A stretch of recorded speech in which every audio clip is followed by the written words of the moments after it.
My name is Jason. And my name is David.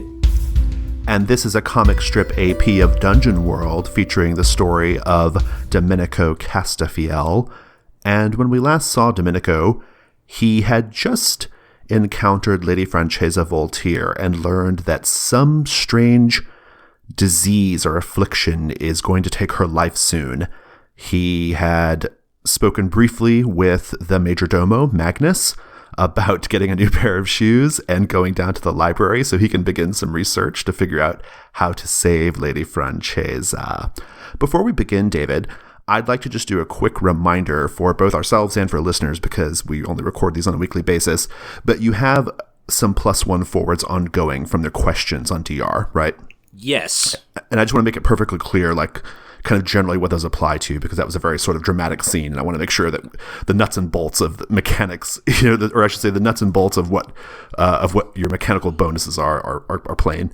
So, you know that there's a body, okay? Yeah. So you get a +1 forward for following up on anything to do with the body, all right? You get a +1 forward to following up on anything to do with, like, the disease or the sickness that she's currently afflicted with, as well as a +1 forward to just the sort of generally helping her not die, right? So you've got a few bonuses that you can kind of tap as whenever they make sense in the fiction, okay? Yeah. Magnus looks at you and says, "It won't be necessary for me to give you my shoes, Lord Castafiel. I have prepared a room for you here in the manse.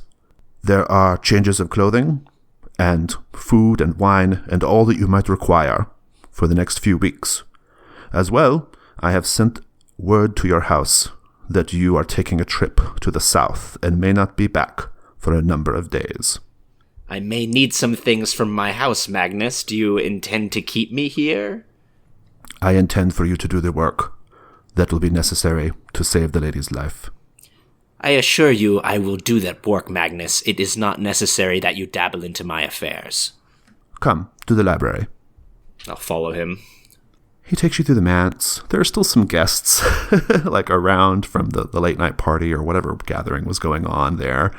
She always has lots of people in and out all the time, and strange things happen all the time, and only 1 or 2 people look funny at the fact that you're tracking blood through the marble floored halls, right? You guys cut down a hallway a little deeper into the house, and he shows you 2 doors. He says, "This is the lady's library, and these are the rooms where you will be staying. Let me know if you need anything, Lord Castafiel." And he's just stone-faced, and he kind of turns on his heel and just begins walking back from where he came. Yeah. I just kind of flare my fingers down the hall at him with derision. Just, that man. Well, so what do you do? I take my shoes off. I probably should have taken them off before I tracked all this blood everywhere, but I'm tired of this nasty having wet shoes. It's even nastier having wet shoes because they're blood-filled. But I just go into the library barefoot. I don't care. I just see what I've got to work with here. As you step into the library, you are immediately hit with the smell of books, right? It's a dusty smell. It's a woody smell, right? Books, parchment, things like that. But also like leather. There are like really comfy leather couches and chairs. A big glossy lacquered desk in the middle of the room. The walls, they have built-in shelves just stacked high with books of all sorts. Lady Francesa has a pretty extensive collection on magical tomes because of her own work in divination, but also just because, you are just one of a number of wizards who have served her over the, generations for all we know. And there's just a big collection of like arcane knowledge in this room that you have access to. What's the first thing you do? I look up to the high points of the room and see the well-lighted, gilded, wooden, lacquered fixtures everywhere. And for once, I kind of smile to myself at how ostentatious it is, because it really lights this room well. I can actually, that's good. Yeah, all the reflections from chandeliers and gold, right? I can actually see everywhere. And I kind of, even though it's a grim circumstance, I'm kind of like give a little smile, and I'm a little excited about having access to all this, because this is better than what I have at my home. Yeah, I mean, very old people, magically old, ancient people collect things, right? And they don't often let people have access to their hoards, so to speak, right? I guess the first thing we need to establish is Lady Francesa, in her sort of feverish way, described that there's someone after her, who's been after her for a long time and is the cause of this disease. She went really, really big in terms of her divining rituals to figure this out, right? But then she passed out. You don't have like a lot of information. So you need to just kind of figure out like what the disease is, right? Or what the sickness is. That seems like step number one to me, but what do you think?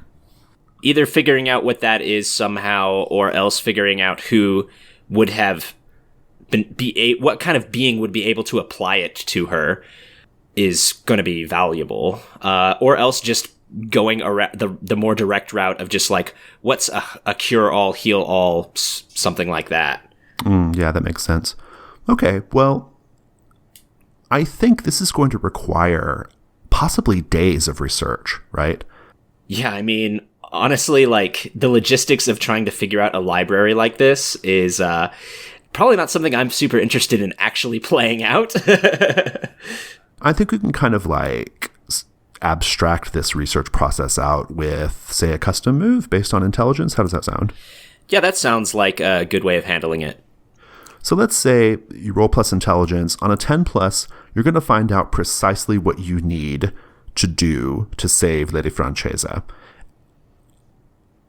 On a 7 to 9, you're going to find out mostly what you need to save her, but you may have to consult with an outside source to get the final pieces of the puzzle.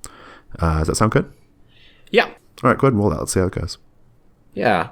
I'll just describe like a little montage of what it looks like when he does his research. So it just starts with, a single cup on the desk, and he's moving frantically about, and you see books floating here and there. It's not because he's doing anything magical, it's because his unseen servant is carrying books around for him. Well, that is magical, to be fair. Yeah, but it's not like telekinetic or anything like that. It's not special magic, right? I'm sure I wonder if your unseen servant knows how little you think of him, Domenico. Yeah, I don't know. He's an interesting sort, I guess, in his own right, if we wanted to talk about it. But who wants to talk about him? That's why he's unseen, right? Who cares? Yeah, we want to talk about Domenico. And then, like, the one cup becomes a half a dozen cups, and then a few plates and some dirty dishes, and books are stacked here and there, and it's starting to come together a little bit. And let's have the roll. 10. Awesome. Okay, I think it's going to go well. You're going to learn precisely what you need in order to save her. It's going to probably take you about a steady week of research to get it sorted out, right? Completely. So I think what we're looking at is a ritual, okay? And I would like to talk about some of the details of that ritual, like the precise things you're going to need for purposes. And when I say ritual, I mean the capital R wizard move ritual, right? Yeah. Yeah, so I think we'll just learn the details of that ritual, let's say, next episode. Yeah, we can just leave it with Domenico finally opening that door. Magnus is probably standing right there, and Domenico's bloodshot eyes and unshaven face as he just says, "Magnus, I'm gonna need your help getting some things."